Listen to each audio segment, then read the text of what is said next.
ये डिस्ट्रिक्ट उत्तराखंड का वो दरवाजा है जहाँ से पहाड़ों की कहानी शुरू होती है। यहाँ हर दिन लाखों लोग अपनी नई शुरुआत की तलाश में आते हैं। इतिहास, भीड़ भरे बाजार और माँ गंगा के किनारे बसा ये डिस्ट्रिक्ट हरिद्वार कहा जाता है। एंड आज हमारे साथ हैं एक अनोखे पहाड़ी जिनको 2 बार प्रेसिडेंट अवार्ड का ऑनर मिल चुका है और 1 बार top 50 teachers in the world में सेलेक्ट हुए हैं। प्रदीप नेगी जी, कैसे हैं आप? नमस्कार। पहले तो सभी को मैं बिल्कुल ठीक हूँ और आप लोगों का हरिद्वार में स्वागत करता हूँ पहली बार। Thank you so much sir. आपके काम को ग्लोबली रिकग्नाइज किया जा रहा है। आप प्लीज़ हमें अपनी जर्नी के बारे में बताइए कि आप यहाँ तक कैसे पहुँचे। हाँ, है तो बहुत लंबी कहानी। पहले जब मेरी मम्मी भी टीचर थी, हम पौड़ी गढ़वाल में थे। पौड़ी गढ़वाल में जयखाल बोरगांव हमारा गांव है, वहाँ पे मम्मी पोस्टेड थी और वहीं मेरे को 2-2.5 साल जब मैं छोटी उम्र का था तो मेरे को पोलियो हो गया था। और उस ज़माने में कोई पोलियो वहाँ होता नहीं था, उसका इलाज नहीं था। तो पूना में कई डॉक्टरों को दिखाया, डैडी आर्मी में थे, बहुत जगह दिखाया। उन्होंने कहा केवल आप अपनी पढ़ाई जारी रखें, इसका इलाज है नहीं अवेलेबल। तो फिर मैंने अपनी जर्नी स्टार्ट करी। सेंट्रल स्कूल सबसे पहले अम्बाला से पढ़े, फिर उसके बाद शिलोंग, उसके बाद फिर देहरादून, फिर उसके बाद फिर हरिद्वार आए। और जो ग्रेजुएशन है मैंने हरिद्वार में पूरी करी, बीएड एमएड सब यहीं से पूरा किया। सर, बात की जाए टेक्नोलॉजी की तो आप टेक्नोलॉजी के साथ बहुत ज़्यादा अपडेटेड है। तो टेक्नोलॉजी का किस तरीके से यूज़ किया जाए ताकि हमारा एजुकेशन सिस्टम और बेटर हो जाए? टीचिंग करते करते बीच में जब 2002 में गवर्नमेंट ने सबसे पहले माइक्रोसॉफ्ट इंटेल को भारत में लॉन्च किया था, उत्तराखंड गवर्नमेंट ने टीचर्स को ट्रेनिंग देने के लिए कि टीचर्स टेक्नोलॉजी का प्रयोग अपने शिक्षण कार्यों में पूरा करें। तो मैंने भी उस समय ट्रेनिंग करी थी देहरादून से 2002 में। फिर उसके बाद मास्टर ट्रेनर बना, फिर मैंने और टीचर्स को ट्रेनिंग दी। और ट्रेनिंग देते देते ये महसूस हुआ कि क्यों ना हम भी इसको अपनी शिक्षण कार्यों में टेक्नोलॉजी का प्रयोग करें। तो उसके लिए हमने नए नए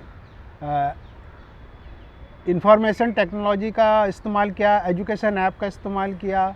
वर्तमान समय पे हम लोग टीचर्स को ट्रेन कर रहे हैं ताकि वो नए नए जो शिक्षण ऐप हैं, चाहे वेबसाइट से संबंधित हो चाहे ऐप से संबंधित हो, अपने शिक्षण कार्य में उनका प्रयोग कर सकें ताकि जो हमारा शिक्षण कार्य है वो बहुत ही ज़्यादा इफ़ेक्टिव हो जाए।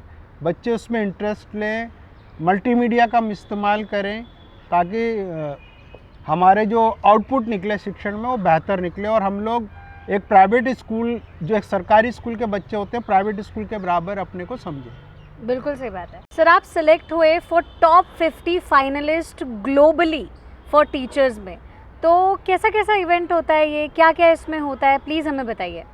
सन 2018 में वर्की फाउंडेशन पूरे वर्ल्ड में टीचर्स के लिए ग्लोबल टीचर अवार्ड की घोषणा करता है, जिसमें 7 से लेकर 9 करोड़ अब प्राइज़ मनी इतने तक है। और सबसे पहले टॉप 50 फाइनलिस्ट का चयन होता पूरे वर्ल्ड में। मेरा पूरे इंडिया से अकेला मेरा सिलेक्शन हुआ था और मैं पार्टिसिपेट करने के लिए दुबई गया था।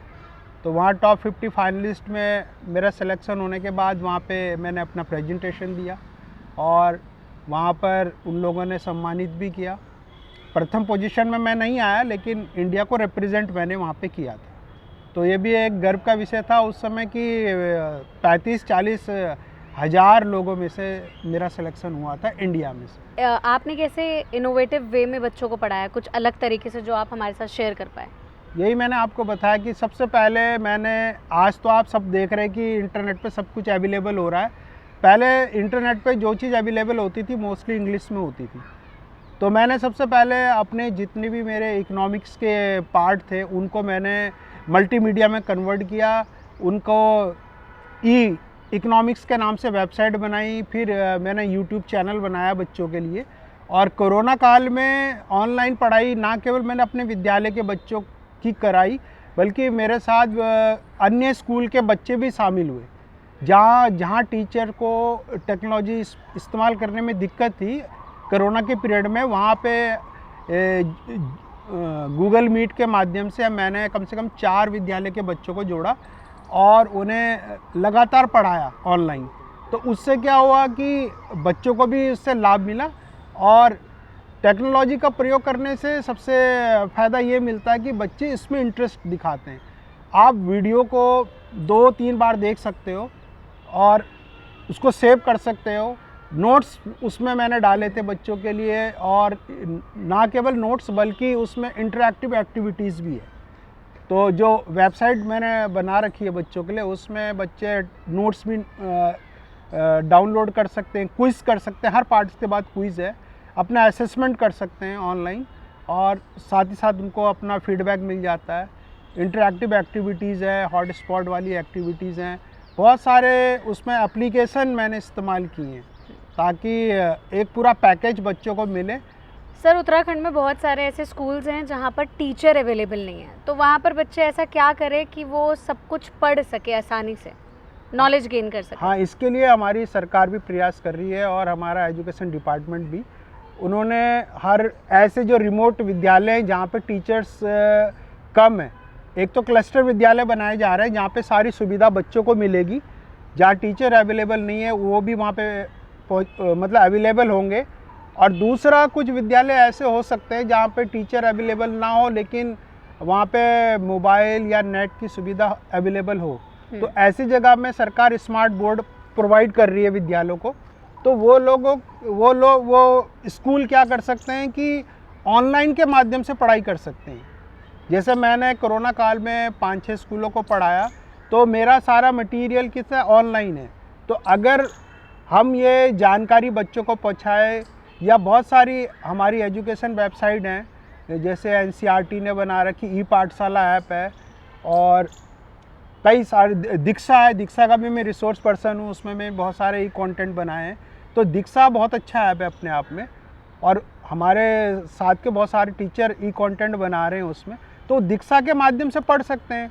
और जो देहरादून से आपने देखा होगा कि हमारा विद्या समीक्षा केंद्र है, वहाँ से लाइव वीडियो चलते हैं, वहाँ पे भी मैंने वीडियो बना के दे रखे हैं, सब टीचर्स ने दे रखे हैं। तो उसमें ये फ़ायदा रहता है कि अगर जिस विषय का टीचर स्कूल में अवेलेबल नहीं है तो उस समय वो जो लाइव सेशन आते हैं तो उसमें बताया रहता है कि कौन से पीरियड मतलब कौन से समय में ये वाला पार्ट आएगा, किस विषय का पार्ट आएगा, तो वो विषय का पार्ट वहाँ पे लाइव चलाया जा सकता है। बात की जाए अगर AI की, तो अब हर जगह AI छा गया है, AI बहुत एडवांस होता जा रहा है, तो AI क्या इम्पैक्ट डाल रहा है हमारे एजुकेशन सिस्टम पर?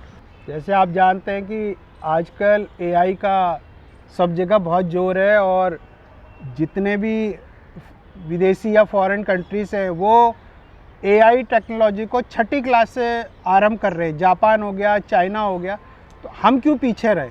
तो AI आज की तारीख में बहुत तेज़ी से आगे बढ़ रहा है और उससे ना केवल हमारे इंडस्ट्रियल एरिया को चेंज किया है बल्कि आने वाले समय में हमारे जॉब्स और एजुकेशन में बहुत डीपली उसका प्रभाव पड़ने वाला है। तो AI का अगर हम इस्तेमाल अपने एजुकेशन में करते हैं बेहतर बनाने के लिए, मतलब एजुकेशन सिस्टम को बेहतर बनाने के लिए AI का इस्तेमाल किया जा सकता है। आप अपने सब्जेक्ट से कोई भी कठिन अगर आपके कोई टॉपिक्स होते हैं, आप AI की मदद से पूरी जानकारी तुरंत सेकंड में हासिल कर सकते हो। ना केवल टेक्स्ट के माध्यम से बल्कि वीडियो भी आप उनसे वीडियो या कोई आपको कंप्यूटर साइंस से संबंधित प्रोग्राम बनाना, तो सब कुछ अवेलेबल है।